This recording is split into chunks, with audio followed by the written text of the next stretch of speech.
Dear students, let's continue. I'm going to the third section of Big Match by Yasmin Gunaratna.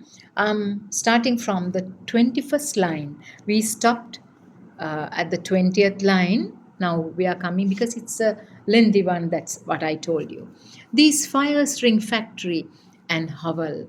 21st line that I'm starting as I told you, and big, even the book is easier, but it's better to look at the screen. And big match fever flaring high and fast has both sides in its grip and promises dizzier scores than any at the oval. My goodness, more than the oval score, it's higher. These things are higher than that, which I'll explain you. In a tall house dim with old books and pictures, this is a very interesting part coming, right? Calm hands quit the clamoring telephone. Telephone is ringing non-stop. Clamoring is continuous ringing, right? It's a strange life we are leading here just now. Not a dull moment. No one can complain of boredom. Boring. It's nothing boring. No boredom. That's for sure. Up all night keeping watch, and then as curfew ends, and your brave lands dash out at dawn to start another day. Another day of fun and games and general jollity. I sent Padmini and the girls to a neighbor's house. See, no jollity, irony in there, right? Dark irony is there, which we will talk about these, the literary techniques also in my next video, right? And what is happening here? The speaker explores the next lines of Big Match 1983, the large implications of violence happening, but see how um, ironical the way the person talks, right? There is a fever within inverted commas that gripped both sides, right? Both are like, the fear is in both sides. The match that sparked the fire is burning high and fast, as if on headed straight for complete destruction. It's coming to a complete destruction, moving into a new scene. Now we are coming to a new scene, right? That is the tragedy and the pathetic situation of the event we are talking about here. In this, speaker describes a tall house dim with old books and pictures. This is juxtaposed with the imagery in the previous lines of fire and death. Now what has happened? There are calm hands handling a clamoring telephone.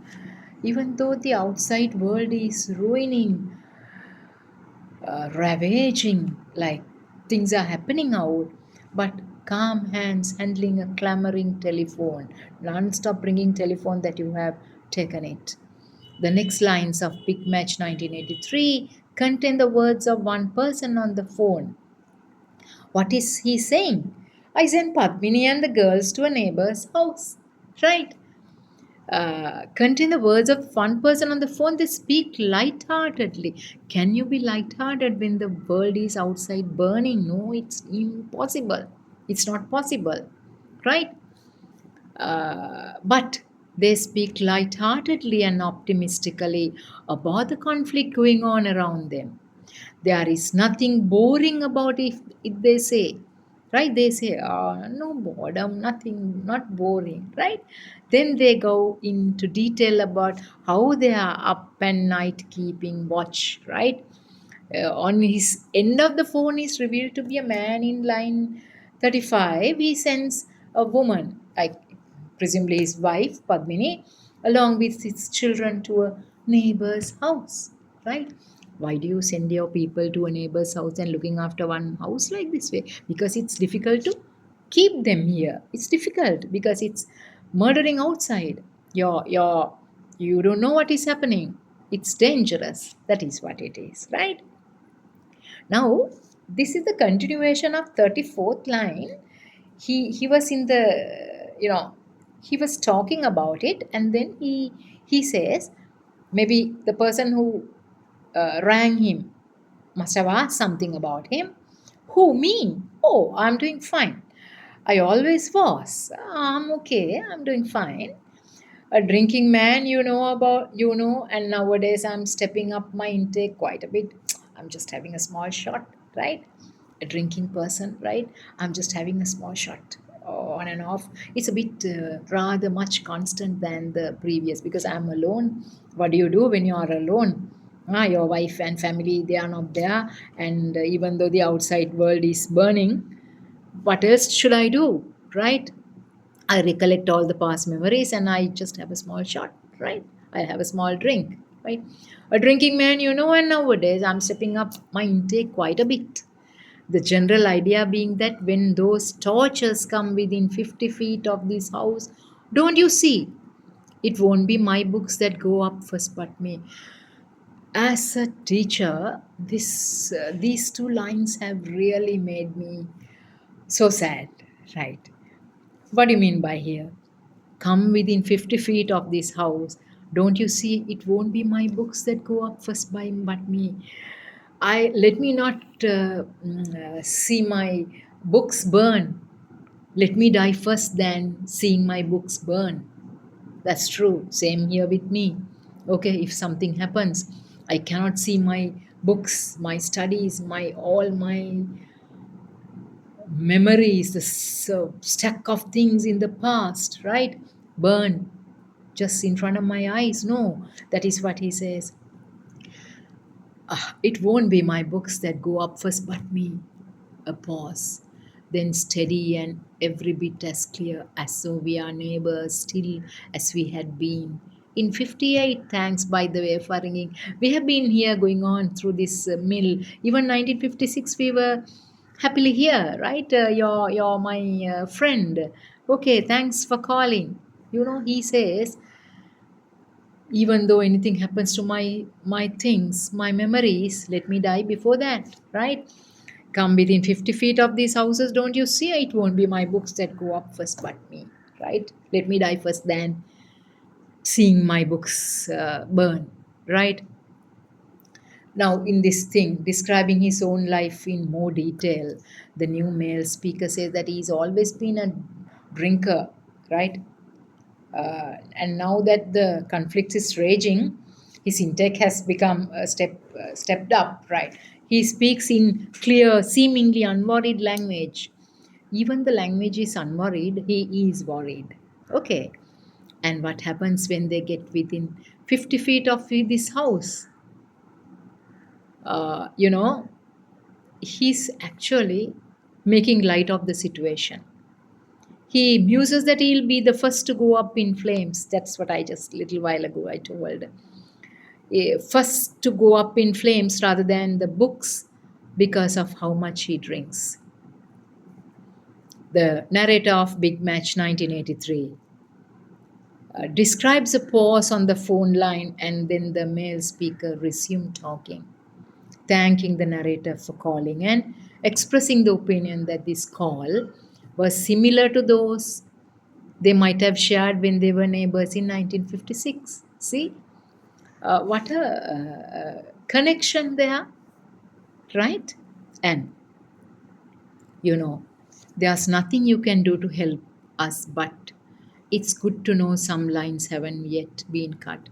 Wonderful line that is again, right? Which I'll come back to you. 43rd line we are now. There's nothing you can do to help us, but it's good to know some lines haven't yet been cut.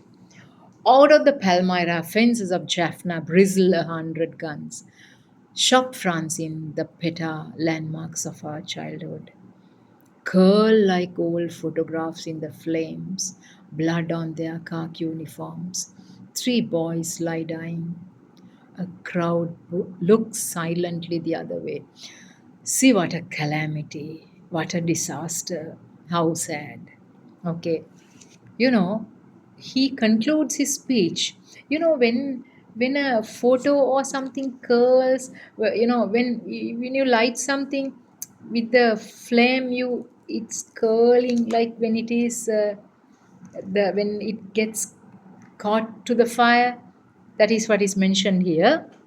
You know, thanking the person. right? Stating that he's glad that some lines haven't. What do you mean by some lines haven't yet been cut? Not only the reference to both the phone lines as well as the lines means he indicates that okay, the telephone lines are still going on. Not only that, there are double meanings here. Our relationships, all the relationships we shared, they have not been cut. Larger relationship between the areas, you know, somehow it has gone up with the conflict, and those outside the most dangerous areas, even still we are together. Not only telephone lines, our relationship has not been broken. It's glad, you know. It's good to know some lines haven't yet been cut. Okay. Jasmine, our poetess speaker, goes on describing how there are 100 guns outside the fences of Jaffna, the capital city of the northern province of Sri Lanka. They are ready for the action, right? This bristling means the imagery grows darker. You know, the happening is become gloomy, darker. With a speaker depicting childhood haunts, the memories haunts melting in the flames of the riots. There are dead children, blood stains, and crowds that are unable to help, looking the other way. The streets are desolate. You know, it's very sad. Blood on their khaki uniforms. Three boys lie dying. How can you watch three boys lie dying? A crowd looks silently the other way. You can't, you're not in a time and space to help anyone. They are looking at the other way, right?